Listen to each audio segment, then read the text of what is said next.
അജേട്ടനെ സംബന്ധിച്ചപ്പോൾ management വിഷയങ്ങൾ, അതുപോലെ മനുഷ്യ മനഃശാസ്ത്രം, അതിൽ ഈ മാനേജ്മെൻറ്റുമായിട്ട് ബന്ധപ്പെട്ട് ഇത്തരം പല വിഷയങ്ങളും അജേട്ടപ്പോൾ സത്യം പറഞ്ഞ അനുഭവത്തിലൂടെ നിരീക്ഷിച്ച് മനസ്സിലാക്കിയിട്ടുണ്ട്. എനിക്ക് വേറെ കുറച്ച് കാര്യങ്ങൾ ചോദിക്കാനുള്ളത്, ഇപ്പോൾ അജേട്ടൻ്റെ കുട്ടിക്കാലത്ത് കണ്ട അജേട്ടൻ തന്നെ പ്രതിരൂപങ്ങളായിട്ടുള്ള ചെറുപ്പക്കാർ, ഇന്നത്തെ ചെറുപ്പക്കാർ, അഭ്യസ്ത വിദ്യർ എന്ന് പറയുന്ന ഇന്നത്തെ കാലത്തിന് വ്യത്യാസമുണ്ട്. ഈ നാട്ടിലെയും വിദേശങ്ങളിലെ അഭ്യസ്ത വിദ്യർക്ക് വ്യത്യാസമുണ്ട്. നമ്മുടെ നാട്ടിലെ ഒരു യുവാവിനെ സംബന്ധിച്ച് അവൻ്റെ ഒരു ഗുണമോ ദോഷമോ എന്തായിരിക്കും? അതിന് മുമ്പായിട്ട് ഈ മനുഷ്യ മനഃശാസ്ത്രം എന്ന് പറയുന്നത്, ഞാൻ സൈക്കോളജി പഠിച്ച ആളല്ല, പക്ഷേ എനിക്കെന്നും ആളുകളെ ഒബ്സർവ് ചെയ്യാം. അപ്പം അതിൽ നിന്നും പഠിക്കാനുള്ള ഒരു ത്വര നമ്മുടെ മനസ്സിലുണ്ടാവും. അല്ലെങ്കിൽ എനിക്കിഷ്ടമാണത്.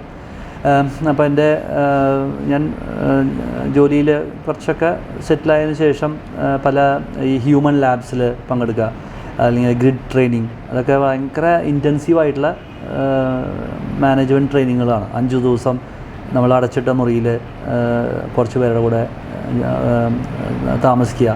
അപ്പോൾ അവരുമായിട്ടുണ്ടാകുന്ന ഇൻട്രാക്ഷനിൽ കൂടെ നമ്മളുടെ സ്വഭാവവും അവരുടെ സ്വഭാവമൊക്കെ അനലൈസ് ചെയ്യുക. അങ്ങനെയൊക്കെ പല ട്രെയിനിങ്ങുകളുണ്ട്. അപ്പോൾ അതൊക്കെ ഞാൻ അതിൽ കൂടെയൊക്കെ പോയിട്ടുണ്ട്. അപ്പോൾ എൻ്റെ തന്നെ ഡോക്ടറേറ്റ് ഓർഗനൈസേഷണൽ ബിഹേവിയറിലാണ്, മാനേജ്മെൻറ്റിലാണ്. പക്ഷേ എൻ്റെ തിസീസ് ഞാൻ ചെയ്തത് ഓർഗനൈസേഷണൽ ബിഹേവിയർ എന്നുള്ള ഒരു ടോപ്പിക്കിലാണ്, ഇൻ ഡിജിറ്റൽ എറ. അതാണ്. അപ്പോൾ ഇതെല്ലാം എനിക്ക് തോന്നുന്നു ഒബ്സർവേഷനിൽ കൂടെ ഒരാൾ സ്വായത്തമാക്കുന്നതാണ് ഇതെല്ലാം അയാളുടെ ജീവിതത്തിലും. അതിൽ കൂടെ മറ്റുള്ളവരുടെ ജീവിതത്തിലേക്കും നമുക്ക് ഒരു പ്രചോദനമാകാൻ പറ്റുവെച്ചാൽ അത് വലിയ കാര്യമാണ്.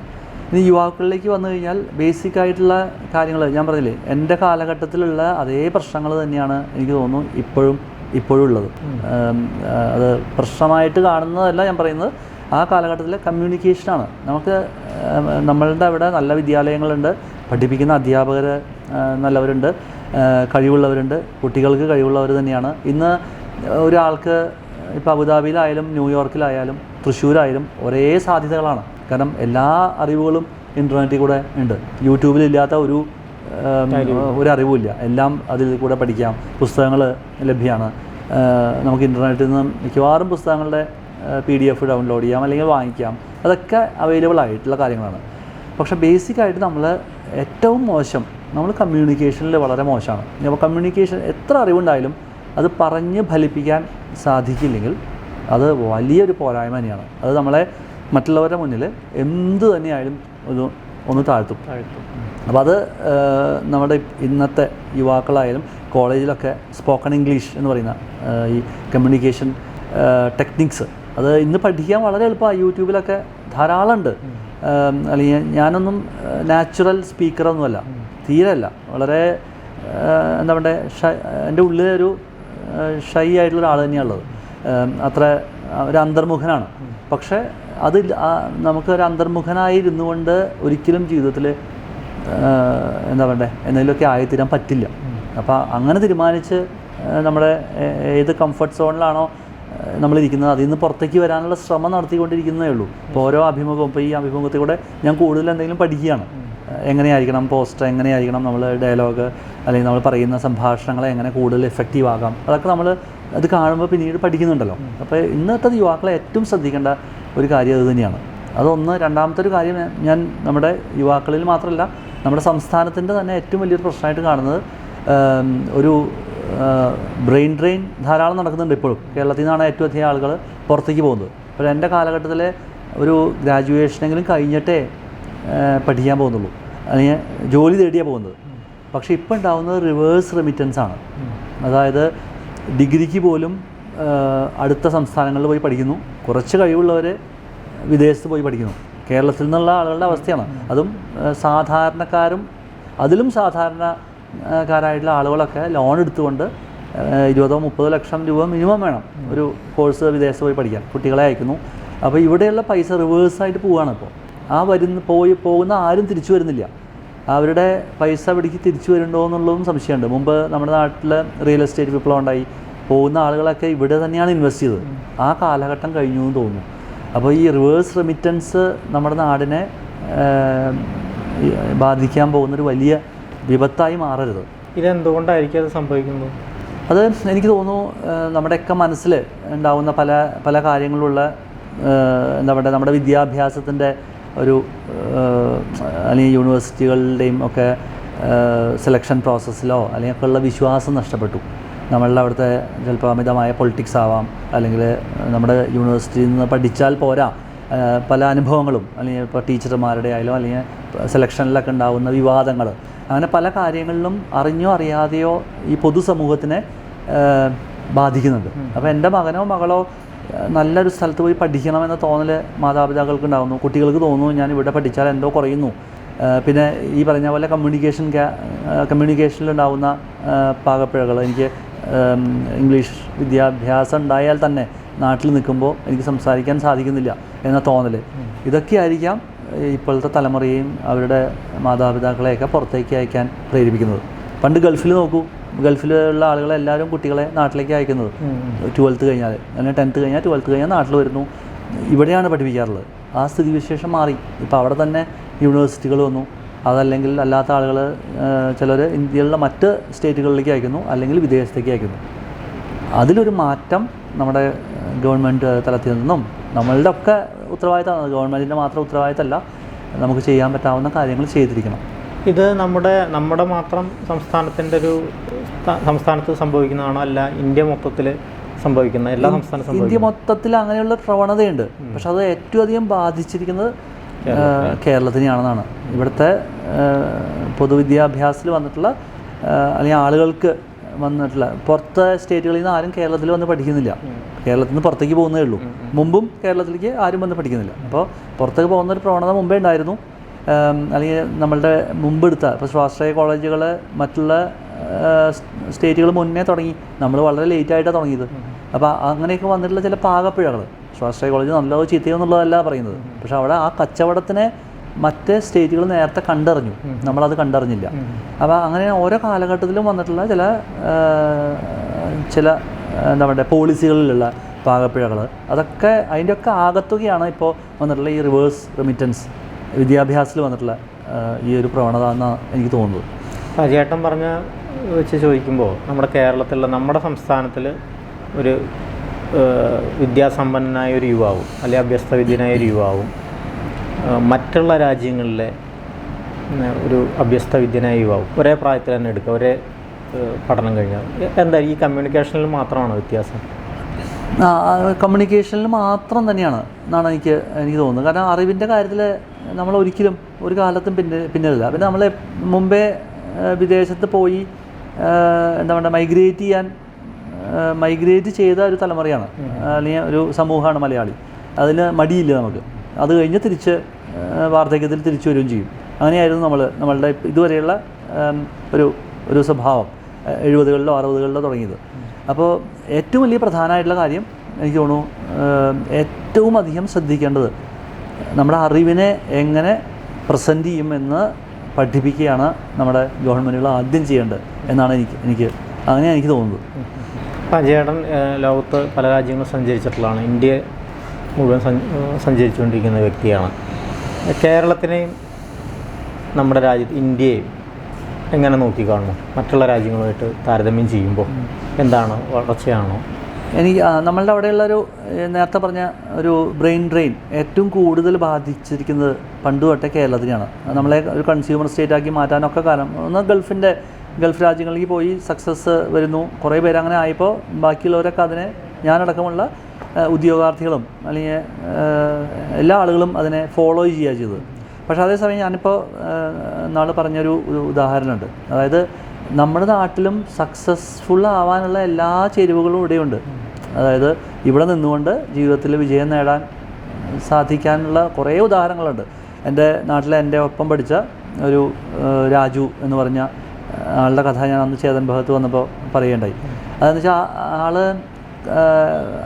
ആൾക്ക് നമ്മുടെ സദ്യ ഒരുക്കുന്നതിലായിരുന്നു, അല്ലെങ്കിൽ ഷെഫ് ആവാൻ ആളുടെ താല്പര്യം, പാഷനായിരുന്നു. അപ്പോൾ ആൾ ഹോസ്പിറ്റൽ മാനേജ്മെൻറ്റൊന്നും പോയില്ല. ആൾ നാട്ടിൽ തന്നെ ആദ്യം ഒരു സദ്യ ഒരുക്കുന്ന പാചക വിദഗ്ധനായി മാറി. പിന്നെ ആളുകൾ അംഗീകരിച്ചു തുടങ്ങി. അതിനുശേഷം ആളുടെ വീട്ടിൽ തന്നെ ഒരു വലിയ ഫെസിലിറ്റി. അപ്പോൾ ഇന്ന് നമ്മൾ ക്ലൗഡ് കിച്ചൺ എന്ന് പറഞ്ഞ് വിളിക്കുന്നുണ്ട്. അതായത് ഓൺലൈനിൽ കൂടെ സപ്ലൈ ചെയ്യുന്നു. പക്ഷേ ഫെസിലിറ്റി എവിടെയാണെന്ന് നമുക്കറിയില്ല. അവർക്കൊരു ഹോട്ടലില്ല, പക്ഷേ അതെവിടെയോ ഉള്ള ഒരു വെയർ ഹൗസിൽ നിന്ന് പ്രിപ്പയർ ചെയ്യുന്ന ഫുഡ് എല്ലാവരുടെ വീടുകളിലേക്ക് എത്തുന്നു. അത് നല്ല ഭക്ഷണം നമ്മൾ പറയുന്നു. അതിന് നമ്മൾ ക്ലൗഡ് കിച്ചൺ എന്ന് വിളിക്കുന്നു. ഈ ക്ലൗഡ് കിച്ചൺ എന്നുള്ള പേര് വരുന്നതിന് എത്രയോ മുമ്പ് രാജു വളരെ സക്സസ്ഫുൾ ആയിട്ട് അത് ചെയ്തു. അത് മാത്രമല്ല ആളുടെ സ്പെഷ്യലൈസ് ഏരിയ മാത്രമേ ഉള്ളൂ. അത് നാടൻ ഫീസ്റ്റ്, നമ്മുടെ മലയാള തനിമയുള്ള ഭക്ഷണം മാത്രമാണ് ആൾ കൊടുക്കുള്ളൂ. ആൾ സക്സസ്ഫുള്ളാണ് ആളുടെ മേഖലയിൽ. അങ്ങനെയുള്ള എത്രയോ ഉദാഹരണങ്ങൾ, ഇതിലും വലിയ ആളുകളുടെ ഉദാഹരണങ്ങളുണ്ട്, ഇങ്ങനെ സാധാരണക്കാരായ ആളുകളുടെ ഉദാഹരണമുണ്ട്. അപ്പോൾ അതിൽ എനിക്ക് തോന്നുന്നു അതിൽ സാധ്യതകളുടെ കാര്യത്തിൽ കേരളത്തിൽ ഒരു കുറവുമില്ല, കൂടുതലുള്ളത്. കാരണം ഇവിടെ മത്സരിക്കാൻ ആളുകൾ കുറവാണ്, എല്ലാവരും പുറത്ത് പോവുക. അപ്പോൾ ഇവിടെ നിൽക്കുന്ന ആളുകൾക്ക് സ്വാഭാവികമായിട്ട് അവസരങ്ങൾ കൂടുതലുണ്ടാവും. പക്ഷെ നമ്മളുടെ പുറത്ത് പോകാനുള്ള ടെൻഡൻസി ഉണ്ട്, അത് ഏറ്റവും കൂടുതൽ. ഇപ്പോൾ ഒരു മഹാരാഷ്ട്ര, ഞാൻ ബോംബെയിലുള്ളപ്പോൾ അവിടെ സാധാരണ ആരും പുറത്ത് പോവില്ല.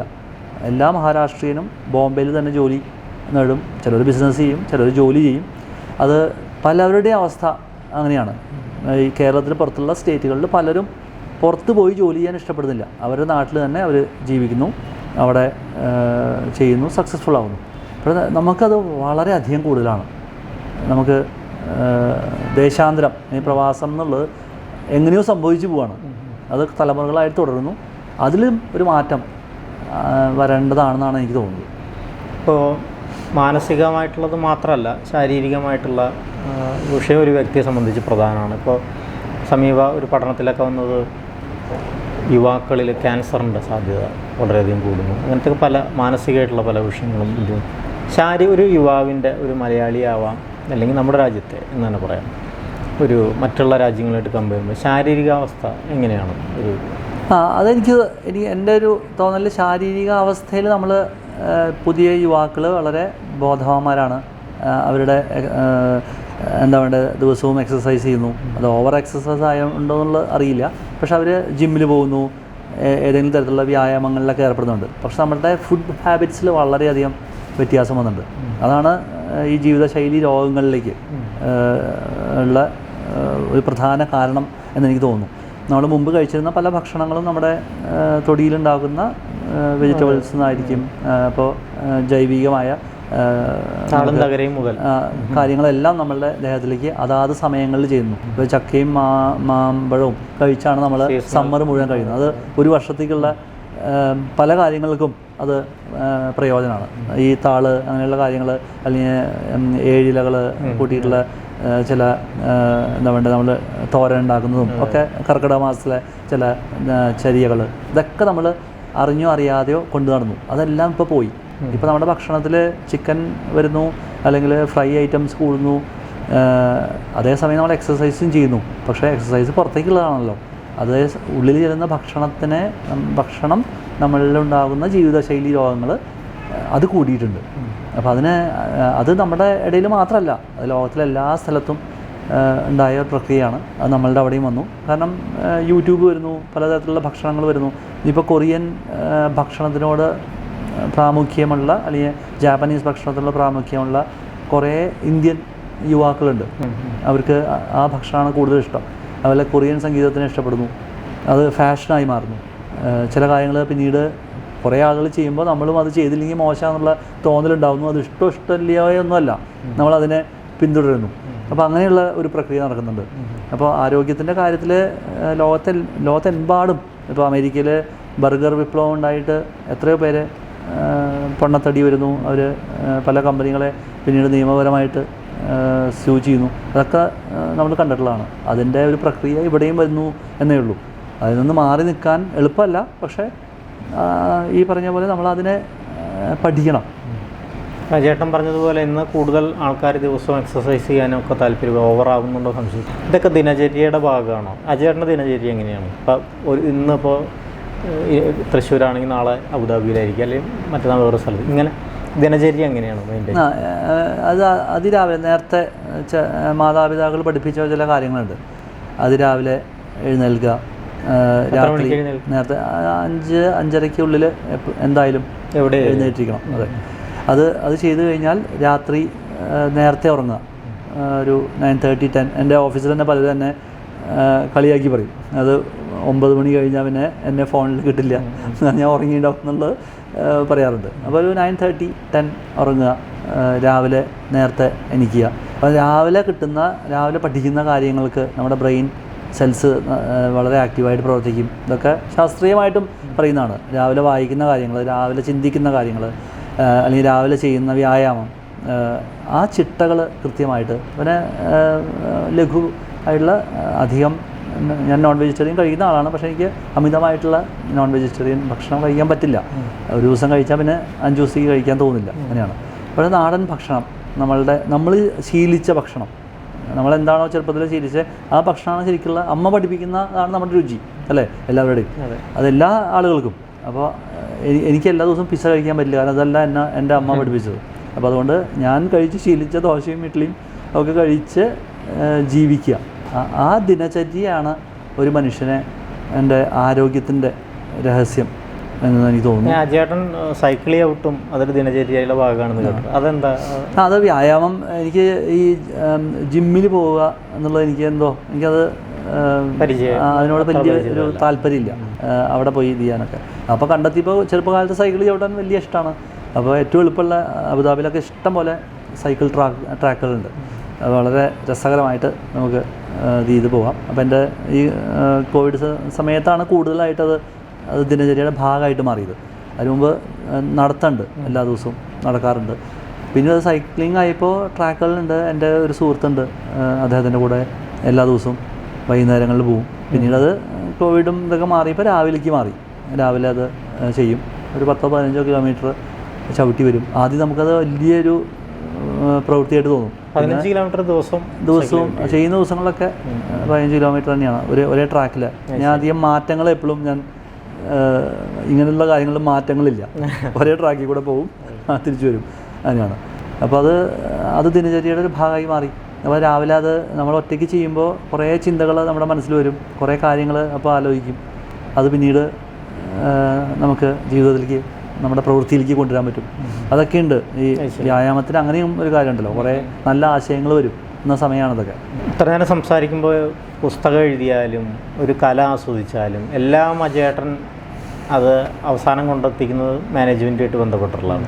അത് അവനവൻ്റെ ജോലിയുള്ള ഈ പറഞ്ഞ പോലെ മാറ്റങ്ങൾ വരുത്താൻ ആഗ്രഹിക്കാത്ത, അതിലൊരു സ്ഥിരത പുലർത്തുന്നുണ്ട്. മാറ്റം വരുത്താന്നുള്ളതല്ല, അതിലൊരു സ്ഥിരത പുലർത്തും. എന്ത് വിഷയവും, കഥകളിയാണെങ്കിലും മേളയിലും മാനേജ്മെൻറ്റുമായിട്ട് ബന്ധപ്പെട്ടു, അല്ലെങ്കിൽ പുസ്തകം എഴുതുമ്പോഴും സിനിമ കണ്ടാലും ഒക്കെ മാനേജ്മെൻറ്റുമായിട്ട് ബന്ധപ്പെട്ടു. എന്താണ് പുതിയ ചില ആശയങ്ങൾ മാനേജ്മെൻറ്റ് തലത്തിൽ, അല്ലെങ്കിൽ കേരളത്തിൽ, ഇനി നമുക്ക് നമ്മുടെ നാടിനെ കുറിച്ച് സംസാരിക്കാം, കേരളത്തിനോ അല്ലെങ്കിൽ ഇന്ത്യക്കോ മാനേജ്മെൻറ്റ് തലത്തിൽ വരുന്ന മാറ്റങ്ങൾ എന്താണെന്നാണ് അജയേട്ടൻ്റെ ആലോചന? ഞാൻ നേരത്തെ പറഞ്ഞ പോലെ ഇപ്പോൾ ഇന്ത്യൻ മാനേജ്മെൻറ്റിനെ 90കൾക്ക് മുന്നേ ഇന്ത്യൻ മാനേജ്മെൻറ്റിനെ പറ്റി പഠനങ്ങൾ തന്നെ നടന്നിട്ടില്ല. കാരണം നമ്മൾ ഭഗവത്ഗീതയെ പറ്റിയിട്ടോ അല്ലെങ്കിൽ നമ്മുടെ പുരാണങ്ങളെയോ അല്ലെങ്കിൽ ഉപനിഷത്തുകളെ പറ്റിയൊക്കെ സംസാരിക്കുന്നു വെച്ചാൽ തന്നെ അതിനെ ഇപ്പോഴും ശരിയായ രീതിയിൽ പഠനങ്ങൾ നടക്കുന്നില്ല എന്നുള്ളതാണ്. എപ്പോഴും നമുക്ക് പാശ്ചാത്യരാണ് മാനേജ്മെൻറ്റ് പഠിപ്പിക്കാറുള്ളത്. ഇപ്പോൾ ഗ്രിഡ് എന്ന് ഞാൻ നേരത്തെ പറഞ്ഞത്, അത് സത്യം പറഞ്ഞാൽ ഭഗവത്ഗീതയിൽ നിന്നാണ് എനിക്ക് പ്രചോദനം ഉൾക്കൊണ്ടത്. നമുക്ക് ഭഗവത്ഗീത മനസ്സിലാക്കുമ്പോൾ മനസ്സിലാവുന്ന കാര്യങ്ങൾ തന്നെയാണ് ഗ്രിഡിലിൻ്റെ 5 ദിവസത്തെ ട്രെയിനിങ് കൂടെ നടത്തുന്നത്. അപ്പോൾ നമ്മൾ കൂടുതൽ വായിക്കുമ്പോഴാണ് ഈ പറയുന്ന പോലെ നമുക്ക് പുതിയ ആശയങ്ങൾ നമ്മുടെ മനസ്സിൽ വരുന്നത്. അപ്പോൾ ഈ ഇന്ത്യൻ മാനേജ്മെൻറ്റ് IT വിപ്ലവത്തിന് ശേഷമാണ്, ഇൻഫോസിസോ അല്ലെങ്കിൽ സത്യമൊക്കെ പോലുള്ള കമ്പനികൾ ഇവിടെ വരുന്ന സമയത്താണ് ഇന്ത്യക്കാർക്കും ഒരു അന്താരാഷ്ട്ര തലത്തിൽ വലിയ ആശയങ്ങൾ കൊണ്ടുവരാൻ പറ്റും എന്ന് ബാഹ്യ ലോകത്തിന് അറിയുന്നത്, നമ്മുടെ കഴിവുകളെ പറ്റിയിട്ട് അറിയുന്നത്. അപ്പോൾ എൻ്റെ മനസ്സിൽ ഈ പറഞ്ഞ പോലെ ഒരു ഭാഗത്ത് പാരമ്പര്യം അല്ലെങ്കിൽ പഴമായി നിൽക്കുന്നുണ്ട്, ഒരു ഭാഗത്ത് പുതുമയുടെ ഇതുണ്ട്. അങ്ങനെയുള്ള ആശയക്കുഴപ്പങ്ങൾ, ആശയ സംഘർഷങ്ങൾ നമ്മളുടെ മനസ്സിലുണ്ടാവും എപ്പോഴും. അപ്പോൾ ഞാൻ എൻ്റെ അടുത്തൊരു പുസ്തകത്തിൽ ഞാൻ ആലോചിക്കുന്നൊരു കാര്യം എന്ന് വെച്ചാൽ ഒരു ലൈഫ് ബുക്ക്. ഒരാളെയും ജീവിതം പഠിപ്പിക്കാൻ പറ്റില്ല. ജീവിതം എന്നുള്ളത് ഒരു ഫുട്ബോൾ ഗെയിം പോലെ തന്നെയാണ്. അത് നമുക്ക് ആസ്വദിക്കാനായിട്ട് സാധിക്കും. ഒരു കാണി എന്നുള്ളതൊക്കെ ആസ്വദിക്കാം. പക്ഷേ മെസ്സിയെ പോലെയോ നെയ്മറെ പോലെയോ കളിക്കണമെങ്കിൽ ആ ഗെയിമിനെ നന്നായി അറിഞ്ഞിരിക്കണം. ജീവിതത്തിനെ പറ്റി അറിഞ്ഞാൽ മാത്രമേ ജീവിതത്തിൽ നന്നായിട്ട് നമുക്ക് ശോഭിക്കാൻ സാധിക്കുള്ളൂ. അപ്പോൾ ഈ ലൈഫ് ബുക്ക് എന്നുള്ള ഒരു കൺസെപ്റ്റ് ഞാൻ എൻ്റെ വായിച്ചറിവിൽ നിന്നും അനുഭവത്തിൽ നിന്നും കൂടെ ഒക്കെ ഡെവലപ്പ് ചെയ്ത് ഇപ്പോൾ അതിൻ്റെ ഒരു രൂപം ആയിട്ടുണ്ട്. അപ്പോൾ അത് ഞാൻ വേറൊരു രീതിയിൽ അതിനെ കുറച്ച് ടെക്നോളജിയും കൂടി ബന്ധിപ്പിച്ച് ഒരു പുസ്തകം മാത്രമല്ല, ഒരു ടെക്നോളജി കണക്ഷനും കൂടി ഉണ്ടാവും. അതൊരു സസ്പെൻസാണ്. അപ്പോൾ അങ്ങനൊരു കാര്യം പ്ലാൻ ചെയ്തിട്ടുണ്ട്. അപ്പോൾ അതെന്താ വെച്ചാൽ ഞാൻ അഡ്വൈസ് കൊടുക്കുന്ന സ്റ്റാർട്ടപ്പുകളുടെ CEOസിനായാലും അല്ലെങ്കിൽ സാധാരണ ഒരു വ്യക്തിക്കായാലും ജീവിതത്തിൽ ഈസി ആയിട്ട് അഡോപ്റ്റ് ചെയ്യാൻ പറ്റുന്ന ചില കാര്യങ്ങൾ. എപ്പോഴും ഞാൻ പറഞ്ഞില്ലേ, എൻ്റെ കംഫർട്ട് സോണിൽ നിന്ന് ഞാൻ ജീവിക്കുകയാണെങ്കിൽ ഒരിക്കലും ഞാനിപ്പോൾ ഇവിടെ നിന്ന് സംസാരിക്കില്ല. ഞാൻ വളരെ അങ്ങനെ പബ്ലിക്കായിട്ട് സംസാരിക്കാനൊന്നും അത്ര താല്പര്യമില്ലാത്ത എൻ്റെ കംഫർട്ട് സോണല്ല, അത് ബുദ്ധിമുട്ടിയിട്ട് ചെയ്യുന്നതാണ്. അപ്പോൾ ആ ചേഞ്ചിനെ നേരത്തെ പറഞ്ഞ പോലെ എനിക്കൊരു അവസരം കിട്ടിയാൽ ഞാൻ മാറാതെ നോക്കാനേ നോക്കുള്ളൂ. സൈക്കിളിൽ ഒരേ ട്രാക്കിൽ കൂടെ ഞാൻ പോവുള്ളൂ, മാറിപ്പോവില്ല. പക്ഷേ എനിക്കത് അതിൽ നിന്ന് പുറത്തേക്ക് വരാൻ അതിയായ ആഗ്രഹവും ജീവിതത്തിൽ എന്തെങ്കിലും ചെയ്യണം എന്നുള്ള തോന്നലുമാണ് എന്നെ അഡാപ്റ്റബിൾ ആക്കാനുള്ള കഴിവ് തന്നെയാണ് മനുഷ്യനെ സക്സസ്ഫുൾ ആക്കുന്നു. അപ്പോൾ അങ്ങനെ ഒരു പുസ്തകം എൻ്റെ മനസ്സിലുണ്ട്. അതുപോലെ തന്നെ ഇപ്പോൾ ഞാൻ TEDx സ്പീച്ച് ചെയ്തിട്ടുണ്ട്. അപ്പോൾ അതിലൊക്കെ ആർട്ടിൽ കൂടെയുള്ള നേരത്തെ പറഞ്ഞ കഥകളിയിലത്തെ മാനേജ്മെൻറ്റ്, ആർട്ട്, സോളിറ്റ്യൂഡ്, ഓൺട്രപ്രണർഷിപ്പ്, ഇതിനെ മൂന്നിനെയും കണക്ട് ചെയ്തിട്ടാണ് ഞാൻ എൻ്റെ TED ടോക്ക് ചെയ്തത്. അപ്പോൾ ഇപ്പോൾ നമ്മൾ സംസാരിച്ചു കൊണ്ടിരിക്കുന്ന 8-10 പേരെ ഒരുമിച്ച് നിന്ന് സംസാരിക്കുമ്പോഴും നമുക്ക് ഡിസ്കണക്റ്റ് ചെയ്യാൻ പറ്റണം. അതിൽ ആക്റ്റീവായി നിലനിൽക്കുമ്പോൾ തന്നെ നമ്മുടെ ഉള്ളിലുള്ള ഒരു ഏകാന്തതയുണ്ട്. ആ ഏകാന്തത നമുക്ക് ഇഷ്ടപ്പെടണം. നമ്മുടെ ഏകാന്തത ഇഷ്ടപ്പെടുന്ന സമയത്ത്, ഏകാന്തത ഇഷ്ടപ്പെടുന്ന ഒരാൾക്ക് കൂടുതൽ ചിന്തിക്കാനായിട്ട് സാധിക്കും. ആൾ കൂടുതൽ വായിക്കും. അപ്പോൾ എപ്പോഴും നമ്മൾ എല്ലാ സ്ഥലത്തും കണക്ട് ചെയ്ത് നിൽക്കുമ്പോൾ തന്നെ ഒരു ഡിസ്കണക്റ്റ് ഉണ്ടാവണം. അതാണ് സോളിറ്റ്യൂഡിനെ ഇഷ്ടപ്പെടുന്ന, ആർട്ടിനെ ഇഷ്ടപ്പെടുന്ന ഒരാൾക്ക്, അല്ലെങ്കിൽ ഒരു ഓൺട്രപ്രണർക്ക് എങ്ങനെ ആർട്ട് എൻതൂസിയാസ്റ്റ് ആവാം, ഒരു ആർട്ട് എൻതൂസിയാസ്റ്റിനെ എങ്ങനെ ഓൺട്രപ്രണർ ആവാം. അതായത് ഒരു സംഘാടകൻ നല്ല ലീഡറാവണം. ഒരു നല്ല ലീഡർക്ക് ഒരു നല്ല ഓൺട്രപ്രണർ ആവാൻ സാധിക്കും. അപ്പോൾ സംഘാടനത്തിൽ നിന്നും പഠിച്ചതാണത് ഞാൻ, ആ മാനേജ്മെൻറ്റ് ടെക്നിക്ക്. അപ്പോൾ ജീവിതത്തിലെ എല്ലാ കാര്യങ്ങളെയും ഒബ്സർവ് ചെയ്യുന്നു, അതിൽ നിന്ന് എന്തെങ്കിലും പഠിക്കുന്നു. അതെനിക്ക് മാത്രമല്ല മറ്റുള്ളവർക്കും കൂടി ഗുണപ്രദമാവണമെന്ന് ഉള്ള എൻ്റെ സ്വാർത്ഥത. അപ്പോൾ മാത്രമേ എനിക്ക് അത് അവരെ ഏൽപ്പിച്ച് എനിക്ക് അടുത്ത മേഖലയിലേക്ക് പോകാൻ പറ്റുള്ളൂ. ഈ സംഘാടനത്തിന് ഇനി പുതിയ എന്തെങ്കിലും ചിന്തകൾ അല്ലെങ്കിൽ ആശയങ്ങൾ തോന്നുന്നുണ്ടോ? നടപ്പാക്കാൻ എന്തെങ്കിലും പുതിയത് ആലോചിച്ചിട്ടുണ്ടോ? സംഘാടനത്തിൽ എനിക്ക് ഈ പറയുന്ന പോലെ സംഘാടനത്തിനുപരിയായിട്ട് കലാകാരന്മാരുടെ, നമ്മുടെ കേരളത്തിലെ തന്നെ ബേസ് ചെയ്തിട്ടുള്ള കലാകാരന്മാരിൽക്ക് അവർക്കൊരു ഡെമോൺസ്ട്രേറ്റ് ചെയ്യാനുള്ള, എന്താ പറയുക, പ്രസൻറ്റേഷൻ ചെയ്യാനുള്ള കാര്യങ്ങൾ പഠിപ്പിക്കണം എന്നൊക്കെ ഒരു മോഹമുണ്ട്. അപ്പോൾ അത് കുറച്ച് കാലമായിട്ട് ഉണ്ട്. എൻ്റെയും കൂടി കുറ്റം കൊണ്ടാണ് പല കാര്യങ്ങൾ കൊണ്ടും ചെയ്യാൻ സാധിച്ചിട്ടില്ല. അതിനുള്ള ഏതെങ്കിലും ഒരു ഇൻസ്റ്റിറ്റ്യൂഷനായിട്ട് ചേർന്ന് അത് വേണ്ട ആളുകൾക്ക് അത് പഠിപ്പിക്കണമെന്ന് ഉള്ള ഒരു ആഗ്രഹമുണ്ട്. അപ്പോൾ അതൊരു പ്രോജക്റ്റാണ്. അത് സർവമംഗള ഏറ്റെടുത്ത് ചെയ്യാൻ തയ്യാറുമാണ്. അതിന് പക്ഷേ കറക്റ്റായിട്ടുള്ളൊരു ഏതെങ്കിലും ഒരു ഇൻസ്റ്റിറ്റ്യൂഷൻ മുന്നോട്ട് വരണം. അവരുടെ കൂടെ നമുക്ക് കൊളാബറേറ്റ് ചെയ്യണമെന്നുണ്ട്. അപ്പോൾ അതാണ് എൻ്റെ മനസ്സിലുള്ള ഒരു കാര്യം. അജേട്ടനിപ്പോൾ ഒരു വളരെ ആഗോളതലത്തിൽ മാനേജ്മെൻറ്റുമായിട്ട് ബന്ധപ്പെട്ട് ഒരു വിദഗ്ധനാണ്. ഇപ്പോൾ അജേട്ടൻ പുറമേ നിന്നും അജേട്ടൻ പറഞ്ഞ പോലെ എല്ലാവരുടെ ഒപ്പം നിൽക്കുമ്പോഴും സ്വയം മാറി നിൽക്കാൻ കഴിവുള്ള ആളാണ്. നമ്മുടെ സംസ്ഥാനത്തിലെ രാജ്യത്തേക്ക് നോക്കിക്കാണും.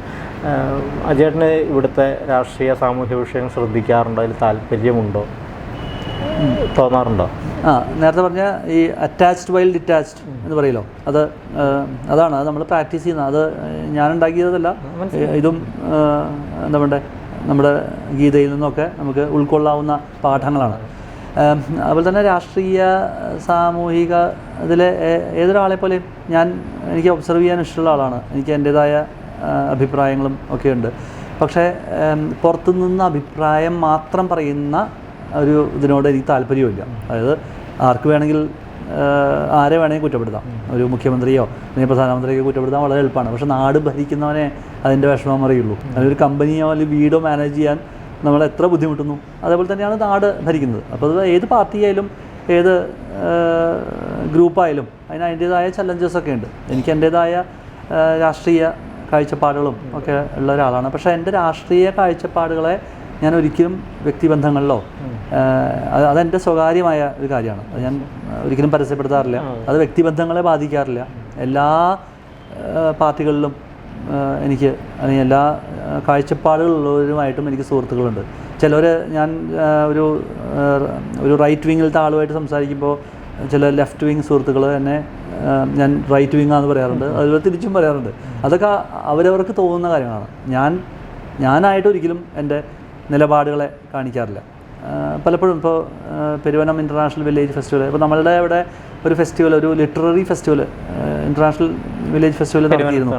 അത് കഴിഞ്ഞ വർഷം ആണ് അതിൻ്റെ ഫസ്റ്റ് എഡിഷൻ വന്നത്. അപ്പോൾ അടുത്ത എഡിഷൻ അടുത്ത വർഷം ആദ്യം തന്നെ ഉണ്ടാവും. അപ്പോൾ അത് വരുമ്പോഴും മുഴുവൻ അജയേട്ടൻ്റെ ആശയമായിരുന്നു. ആശയം എൻ്റേതാണ്. പിന്നെ എന്താ പറയുക, ശ്രമങ്ങളിൽ ഇപ്പോൾ എൻ്റെ കൂടെയുള്ള രാജീവായാലും ദിനേശനായാലും കേളി രാമചന്ദ്രൻ അദ്ദേഹത്തിൻ്റെ സാന്നിധ്യമുണ്ട്. അപ്പോൾ അങ്ങനെ കുറേ ആളുകളുടെ കൂട്ടായ്മയാണ് പെരുവനം ഇൻ്റർനാഷണൽ വില്ലേജ് ഫെസ്റ്റിവൽ. അപ്പോൾ അതൊക്കെ അങ്ങനെ ഇപ്പോൾ കേരളത്തിൽ അങ്ങനെ പ്രവർത്തിക്കുമ്പോൾ അത് ഇടതുപക്ഷത്തു നിന്ന് ആശയങ്ങളാവണം അങ്ങനെ ഒരു മുൻവിധിയുണ്ട്. അപ്പം അങ്ങനെയൊന്നും ഞാൻ വിശ്വസിക്കുന്നില്ല. പക്ഷേ എൻ്റെ അഭിപ്രായത്തിൽ മനുഷ്യസ്നേഹിയായിട്ടുള്ള എല്ലാവരും കമ്മ്യൂണിസ്റ്റാണ്. അപ്പോൾ അത് എല്ലാ കോൺഗ്രസ്സുകാരനും മനുഷ്യസ്നേഹിയാണെങ്കിൽ കമ്മ്യൂണിസ്റ്റാണ്, കമ്മ്യൂണിസ്റ്റുകാരനും മനുഷ്യസ്നേഹി, കമ്മ്യൂണിസ്റ്റിലൊരു മനുഷ്യസ്നേഹമുണ്ട്. അതുകൊണ്ടാണല്ലോ നമ്മൾ കമ്മ്യൂണിസ്റ്റ് എന്ന് പറയുന്നത്. അല്ലെങ്കിൽ സഖാവ് എന്ന് പറയുമ്പോൾ ഒരു മനുഷ്യസ്നേഹമുണ്ട്. അപ്പോൾ ഇടതുപക്ഷ ആശയങ്ങളോട് അങ്ങനെ നോക്കുമ്പോൾ എന്താ പറയണ്ടേ, കൂടുതൽ ആഭിമുഖ്യം നമുക്ക് വരും. അതേ കാര്യങ്ങൾ വലതുപക്ഷത്തു നിന്നും നമുക്ക് കാണാൻ സാധിക്കും. അവിടെ ഇപ്പോൾ ഇന്ത്യയിലത്തെ ആദ്യത്തെ പ്രധാനമന്ത്രിയാണ് ഏറ്റവും വലിയ സോഷ്യലിസ്റ്റ്. കമ്മ്യൂണിസ്റ്റുകളെക്കാളും വലിയ കമ്മ്യൂണിസ്റ്റായിരുന്നു അദ്ദേഹം, അല്ലേ? ഇവിടെ എന്താ പറയുക, പഞ്ചവത്സര പദ്ധതികളായാലും അല്ലെങ്കിൽ റഷ്യയിൽ നിന്ന് അന്ന് USSRൽ നടപ്പാക്കിയ പലതും ഇന്ത്യയിലെ ജവഹർലാൽ നെഹ്റു ആണ് നടപ്പാക്കിയിട്ടുള്ളത്. അപ്പോൾ സോഷ്യലിസ്റ്റ് മനോഭാവം നമ്മുടെയൊക്കെ മനസ്സിലുണ്ട്. പക്ഷേ അതേസമയം ഇന്നത്തെ കാലഘട്ടത്തിന് വേണ്ട രീതിയിലുള്ള ഒരു ക്യാപിറ്റലിസ്റ്റ് ചിന്താഗതിയും കൂടി, പ്രോഫിറ്റ് ഒരു മോശമായിട്ടുള്ള കാര്യമല്ല, അത് ഏതിലായാലും അതും മനസ്സിലാക്കേണ്ട ഒരു കാര്യം തന്നെയാണ്. അജയേട്ടൻ ഇപ്പോൾ അടുത്ത സമീപകാലത്ത് ഒരു പബ്ലിക്കേഷൻ്റെ ഇത് തുടങ്ങി, അല്ലെ? ദയാഭായിക്ക് പുരസ്കാരം തൃശ്ശൂർ വെച്ച്.